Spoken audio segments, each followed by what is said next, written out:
Hi friends, எல்லோரும் எப்படி இருக்கீங்க? இன்றைக்கி நம்ம சேனலில் என்ன பார்க்க போகிறோன்னா வேர்க்கடலை சாதம் எப்படி பண்ணுறதுங்கிறதாங்க பார்க்க போகிறோம். வாங்க எப்படி செய்யலாங்கிறத நம்ம வீடியோக்குள்ளே போய் பார்க்கலாம். இப்போ நான் பாத்திரம் எடுத்து வச்சுருக்கேன். பாத்திரம் சூடானதும் எண்ணெய் விட்டுக்கலாம். எண்ணெய் வந்து 2 ஸ்பூன் அளவு விட்டுருக்கேங்க. இது போதுமானது. இப்போ எண்ணெய் சூடு வந்த பிறகு 1 ஸ்பூன் அளவு வெள்ளை உளுந்து எடுத்திருக்கேன். இதை நம்ம சேர்த்துக்கலாம். இது கூட வேர்க்கடலை 2 டேபிள் ஸ்பூன் அளவு நான் எடுத்திருக்கேன். இதையும் நம்ம சேர்த்து லைட்டாக வறுத்துக்கலாங்க. குழந்தைங்க வந்து வேர்க்கடலை சில பேருக்கு பிடிக்காது. அவங்களுக்கு இதுமாரி நீங்கள் சாதமாக செஞ்சு கொடுத்தீங்கன்னா விரும்பி சாப்பிடுவாங்க.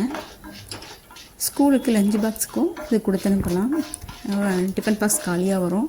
எங்கள் வீட்டில் 2 குழந்தைங்களுக்கும் இந்த லஞ்சு வந்து ரொம்ப பிடிக்கும். நீங்களும் இதை ட்ரை பண்ணி பாருங்கள். இப்போ இது கூட காரத்துக்கு 3 வரமிளகாய் சேர்த்துருக்கேன். கொஞ்சம் தேங்காய் எடுத்திருக்கேன். தேங்காய் வந்து நம்ம கீத்து போடுவோம் இல்லையா, அதில் வந்து நான் 2 கீத்து எடுத்திருக்கேங்க. அதை சின்ன சின்ன பீஸாக கட் பண்ணி சேர்த்துருக்கேன். இதை நம்ம வதக்கி விட்டுக்கலாம். இப்போ 1 ஸ்பூன் அளவு வெள்ளை எள்ளு எடுத்திருக்கேன். நீங்கள் கருப்பு எள்ளு வேணாலும் எடுத்துக்கலாங்க. இப்போ நம்ம இது கூட சேர்த்துக்கலாம். இதையும் சேர்த்து நம்ம நல்லா வறுத்து விட்டுக்கலாம். நல்லா பொன்னிறமாக வரும் வரை நம்ம வதக்கணும். ஓகேவா? இப்போ வதக்கி விட்டுக்கலாம். இந்த வயசானவங்களாம் பல்லு இல்லாதவங்களாம் வேர்க்கடலை சாப்பிட்றதுக்கு ரொம்ப கஷ்டப்படுவாங்க. நம்ம விரும்பி சாப்பிட்றவங்களாம் இருப்பாங்க. அவங்களுக்கு இதே போல் நீங்கள் சாதம் செஞ்சு கொடுத்தீங்கன்னா சாப்பிடுவாங்க. இப்போ வந்து இன்னும் பொன் வறுவலாக வறுபட்டுட்டு அடுப்பை ஆஃப் பண்ணிவிட்டு நல்லா ஆற வச்சு எடுத்துக்கலாம் ஃப்ரெண்ட்ஸ்.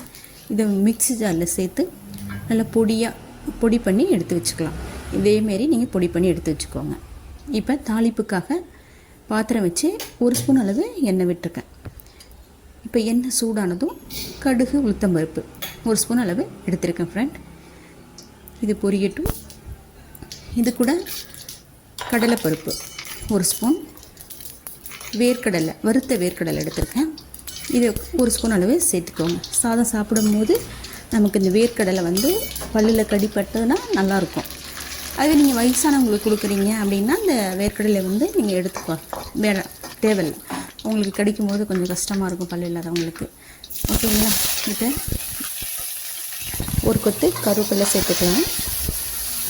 ஓகேங்களா? அடுத்தது நான் சாதம் வந்து வடித்து ஆற வச்சு எடுத்து வச்சுருக்கேன். இந்த சாதத்தை நம்ம இது கூட சேர்த்துக்கலாம். நல்லா ஆற வச்சு சேர்த்துக்கோங்க. ஓகேங்களா? சாதம் வந்து நல்லா உதிரியாக இருக்கணும். குலைவாக இருக்கக்கூடாது. நல்லா உதிரியாக இருக்கணும். அப்போ தான் நமக்கு வந்து சாப்பிட்றதுக்கு நல்லாயிருக்கும். குலைவாக இருந்தால் அது நல்லா இருக்காது. ஓகேங்களா? இப்போ வந்து நம்ம லைட்டாக கலந்து விட்டுக்கலாம். இதுக்கு நான் தேவையான உப்பு சேர்த்துட்டேன்.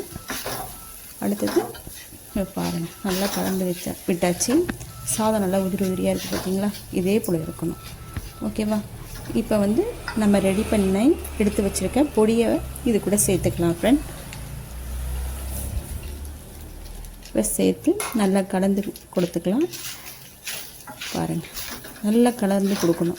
சாதத்தோடு இந்த பொடி நல்லா மிக்ஸ் பண்ணுற அளவுக்கு, மிக்ஸ் ஆகி நல்லா கலந்து வர அளவுக்கு நம்ம கலந்து கொடுத்துக்கணும். ஓகேவா?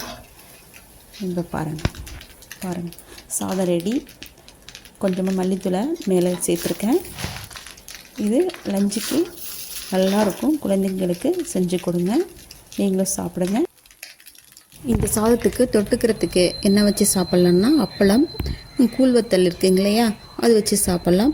தேங்காய் துவையல், எள்ளு துவையல் இது போல் ட்ரை பண்ணலாம். அப்படி இல்லைன்னா வறுவல், உருளைக்கிழங்கு வறுவல், வாழைக்காய் வறுவல் ஏதாவது ஒன்று ட்ரை பண்ணலாம். நல்லாயிருக்கும் ஃப்ரெண்ட்ஸ். நீங்கள் செஞ்சு சாப்பிட்டுட்டு எப்படி இருக்குன்னு கமெண்டில் சொல்லுங்கள். அடுத்த வீடியோவில் நாளைக்கு பார்க்கலாம். தேங்க்யூ.